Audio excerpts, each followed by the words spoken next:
Another member of Congress is abandoning the Republican ship of fools in the House of Representatives. Six-term Republican Congressman Jim Gerlach of Pennsylvania announced today that he will not seek re-election. In his written statement, he did not blame Tea Party madness for his premature retirement. Instead, the 58-year-old career politician offered the standard line of wanting to spend more time with his wife and family. Gerlach is the fourth moderate Republican to announce retirement since November, joining Jon Runyon of New Jersey, Tom Latham of Iowa, and Frank Wolf of Virginia. Joining me now, Nia Malika Henderson, political reporter for The Washington Post, and Sam Stein, MSNBC political analyst and senior politics editor for The Huffington Post. And so, Nia Malika, another Republican would like to spend more time with his family and a lot less time on the House floor with those crazy Tea Partiers. We are seeing something of a trend here. I think the question is whether or not it continues into 2014. You saw at the end of 2013, Boehner himself get fed up with the Tea Party, and also moderate Republicans say that they needed to speak up more, that they needed to band together. They, of course, were against the actions around the government shutdown that were led by the far right of the party. So this is an interesting thing. And I think if you look at what Democrats need to do come 2014 to win back the House, slim chance that they can. I think it's something like 1%. But when seats like this open up, it certainly gives Democrats more of a chance to win back some seats in the House. Well, Sam Stein, Gerlach's seat looks interesting. Mitt Romney won that district with only 51% of the vote. That seems like it could be something the Democrats could get. Yeah, now Gerlach won his re-election with 57% of the vote, so it was trending away from Democrats because of redistricting. However, one thing that is in the Democrats' favor is that the governor of Pennsylvania, Tom Colbert, is up for re-election, widely unpopular guy. There will be depressed Republican turnout, it's expected, because of that, and intensified Democratic support. So it is one of these seats that Democrats feel they have a legitimate shot to pick up a number. But Nia Malika is right. They are starting from a deficit that's going to be very difficult to overcome. They're also forfeiting a seat in all likelihood with Jim Matheson in Utah retiring. The one Democrat so far is retiring. So it is still an uphill battle for Democrats, but this is probably good news for them today. And Nia, when this happens, the Tea Partiers don't exactly stay quiet. In New Jersey, Steve Lonegan, who lost to Cory Booker in the Senate campaign, has announced that he's running for that seat that is currently held by that retiring moderate in New Jersey, Jon Runyon. And so we may, in some of these instances, you could conceivably end up replacing a moderate with a Tea Party. Or maybe not in New Jersey, but possibly in some other ones.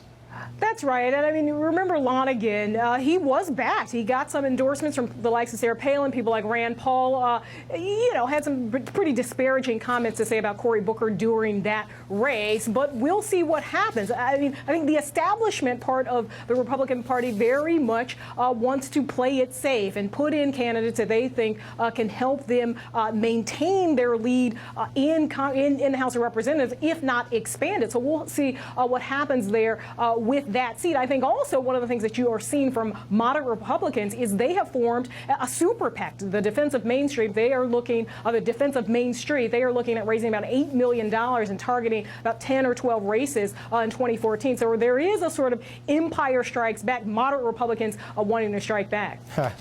Sam, the retirement phenomenon is always interesting to watch in Congress, and usually there's more of a kind of rush to the door when you're in a minority party in one body, particularly in the House of Representatives, and it looks hopeless. It looks like you'll never get out of the minority. It's watching the retirements from the majority party that is more interesting, as we're seeing here.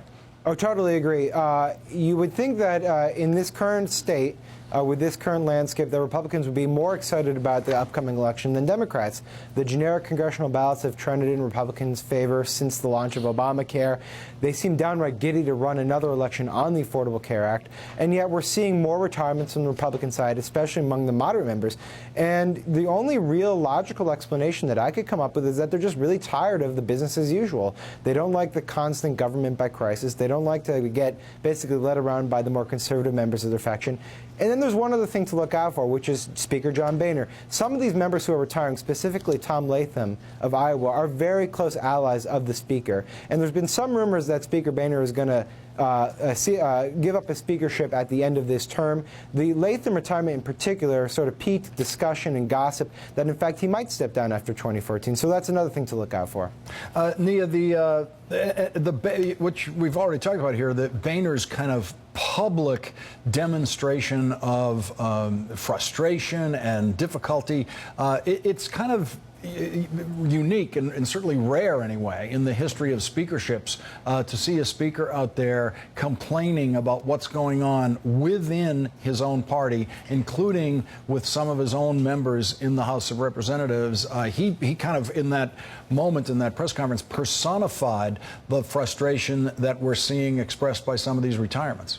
That's right. And you remember originally, I mean, he was swept into office by a Tea Party wave. And his philosophy back then in 2010 was dance with the one that brung you. And that was the Tea Party. He's very much changed in the wake of that government shutdown. Very stern words for these outside groups specifically, and just the movement in general, about lacking a strategy, essentially going on a fool's errand around the government shutdown and Obamacare. So I think, you know, that was probably the most surprising development from Boehner over this last year. And of course, I think we'll have to look at what that means for the debt ceiling fight. That thing will obviously happening now, and that we hit the limit come February next month. So, you know, what this means for immigration. So many issues, I think, are going to be determined by, you know, how Boehner is feeling about the Tea Party, how moderate Republicans are feeling about the Tea Party, and what they feel like they can do. Nia Malika Henderson and Sam Stein, thank you both for joining me tonight. Thanks, Lawrence. Thank you.